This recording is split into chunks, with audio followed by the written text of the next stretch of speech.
ನೀನು ಕಾಗೇನೂ ಅಲ್ಲ ಕೋಗಿಲೇನೂ ಅಲ್ಲ, ಏನೋ ಹೊಂಚಾಕೊಂಬಂದಿರೋ ರಣ ಹದ್ದು ಅಂತ ನನಗೆ ಚೆನ್ನಾಗಿ ಗೊತ್ತಿದೆ.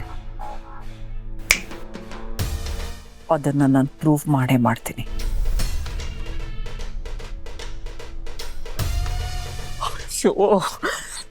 ಇಲ್ಲ ಇಲ್ಲ ಇಲ್ಲ ಇಲ್ಲ ಇಲ್ಲ ಈ ಮನೇಲಿ ಮಾತು ಕೊಟ್ಟು ಗೆಲ್ಲೋದಕ್ಕಾಗಲ್ಲ. ನಾನು ಹೇಳ್ತಿರೋದು ಸುಳ್ಳು ಅಂತ ಆದಷ್ಟು ಬೇಗ ಗೊತ್ತಾಗ್ಬಿಡುತ್ತೆ. ಒಂದು ಕಡೆ ರಾಜೇಶ್ವರಿ ಅನ್ನೋ ಹಾವು, ಇನ್ನೊಂದು ಕಡೆ ಮುದ್ದು ಅನ್ನೋ ಚೇಳು. ಮೊದಲು ಹಾವು ಕಚ್ಚುತ್ತೋ ಇಲ್ಲ ಚೇಳು ಕಚ್ಚುತ್ತೋ ಏನು ಗೊತ್ತಾಗ್ತಲ್ವಲ್ಲ. ಅಳಿಯಂದ್ರೆ ಯಜಮಾನ್ರು ನಿಮ್ಮನ್ನ ಕರ್ಕೊಂಬರಕ್ಕೆ ಹೇಳಿದ್ರು. ನಿಮ್ಮ ಜೊತೆ ಎಸ್ಟೇಟ್ ಎಲ್ಲ ಒಂದು ರೌಂಡ್ ಹಾಕ್ಬೇಕಂತೆ, ಅದಕ್ಕೆ ಕರ್ಕೊಂಬ ಅಂದ್ರು. ಸರಿ, ನೀವು ನಡೀರಿ, ನಾನು ಬರ್ತೀನಿ. ಅಯ್ಯೋ, ನಾನು ಎಸ್ಟೇಟಿಗೆ ಬರ್ತಾ ಇಲ್ಲ. ಇಲ್ಲಿ ನನಗೆ ಮಾಡೋದಕ್ಕೆ ಸಿಕ್ಕಾಪಟ್ಟೆ ಕೆಲಸ ಇದೆ. ನೀವು ಹೋಗಿ, ಯಜಮಾನ್ರು ಕಾಯ್ತಾ ಇರ್ತಾರೆ. ಸರಿ. ಹಾ, ಕಾಯ್ತಾ ಇದ್ದಾರೆ. ಒಳ್ಳೆ ಅಳಿಯಂದ್ರು.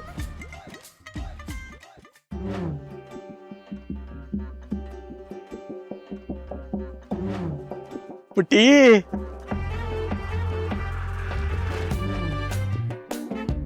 ಗುರಿ ಬರ್ತಾ ಇದೆ. ಇವನ ಕಣ್ಣಿಗೆ ನಾನು ಬಾಲಿವುಡ್ಡಲ್ಲಿರೋ ಹೀರೋಯಿನ್ ಥರ. ಇವಾಗ ನಾನೇನು ಮಾಡಲಿ? ಈ ವಾಕ್ ಮಾಡ್ತೀನಿ.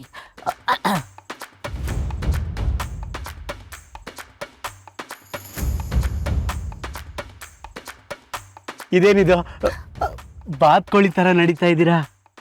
ಅದು ವಾಕಿಂಗ್. ವಾಕಿಂಗಾ? ಅಲ್ಲ, ನೀವು ಯಾಕೆ ವಾಕ್ ಮಾಡಬೇಕು? ನೀವೀಗ ವಾಕಿಂಗ್ ಮಾಡಿದ್ರೆ ನಿಮ್ಮ ಮೃದುವಾದ ಕಾಲುಗಳಿಗೆ ನೋವು ಆಗಲ್ವಾ? ಅದು ಅಲ್ಲದೆ ನೀವೀಗಾಗಲೇ ಬಳಕೋ ಬಳ್ಳಿ ಥರ ತೆಳ್ಳಗೆ ಬೆಳ್ಳಗೆ ಸುಂದರವಾಗಿದ್ದೀರಾ. ನಿಮ್ಗೆ ಯಾಕೆ ವಾಕಿಂಗು? Thank you. ಆದರೂ ವಾಕ್ ಮಾಡಬೇಕಲ್ಲ? ಅದೇ ಯಾಕೆ? ನನ್ನ ಈ ಬ್ಯೂಟಿನ ಮೇಂಟೈನ್ ಮಾಡಬೇಕು ಅಂದರೆ ನಾನು ವಾಕ್ ಮಾಡಲೇಬೇಕಲ್ವಾ? You pool. ನೋಡಿ, ನೀವು ನನ್ನನ್ನು ಫೂಲ್ ಅಂತೆಲ್ಲ ಕರಿಬೇಡಿ. ಏನಾಯ್ತು ಇವನಿಗೆ? ರಾತ್ರಿ ನೋಡಿದ್ರೆ ಹಂಗಿದ್ದ, ಈಗ ನೋಡಿದ್ರೆ ಹಿಂಗಾಡ್ತವನೇ. ಫೂಲ್ ಅಂದಿದ್ದಕ್ಕೆ ಇಷ್ಟೊಂದು ಕೋಪ ಮಾಡ್ಕೊಂಡ್ಬಿಟ್ನಾ? ನಾನು ಫೂಲ್ ಅಂದಿದ್ದಕ್ಕೆ ನಿಮಗೆ ಕೋಪ ಬಂತ? ಬರಲ್ವಾ ಮತ್ತೆ? ನೀವು ನನ್ನನ್ನು ಈ ಫೂಲ್ ಗೀಲ್ ಅಂತೆಲ್ಲ ಕರಿಬೇಡಿ. ಪ್ರೀತಿಯಿಂದ ಕತ್ತೆ ಅಂತ ಕರೀರಿ. ನಾನು ಇವನನ್ನ ಕುರಿ ಅನ್ಕೊಂಡಿದ್ದೆ. ಇಲ್ಲ, ಇವನ ಹತ್ತೇನೆ. ನನ್ನ ಹೊರೆಯನ್ನೆಲ್ಲ ಇವನ ಮೇಲೆ ಹೊರಿಸಿ ನಾನು ಇವನನ್ನ ದುಡಿಸ್ಕೋಬೇಕು. ಇನ್ನು ಮುಂದೆ ನನ್ನನ್ನು ಯಾವಾಗಲೂ ಕತ್ತೆ ಅಂತಲೇ ಕರಿಬೇಕು, ಗೊತ್ತಾಯ್ತಾ ಪುಟ್ಟಿ? ಚಿ ಹೋಗಿಪ್ಪ. ಚಿ ಕತ್ತೆ.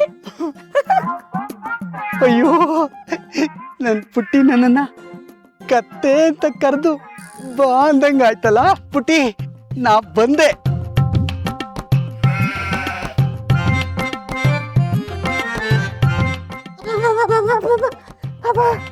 ವಾಕ್ ಮಾಡಿ ಸುಸ್ತು. ಇವನೇನೋ ಕಾಮಿಡಿ ಮಾಡ್ಕೊಂಡಿರ್ತಾನೆ ಅಂದ್ರೆ ವಿಲನ್ ಆಗ್ತಾ ಇದಾರಲ್ಲ. ಅಪ್ಪ, ನನ್ನನ್ನು ಯಾರು ಕಾಪಾಡೋರು ಇಲ್ವೇ?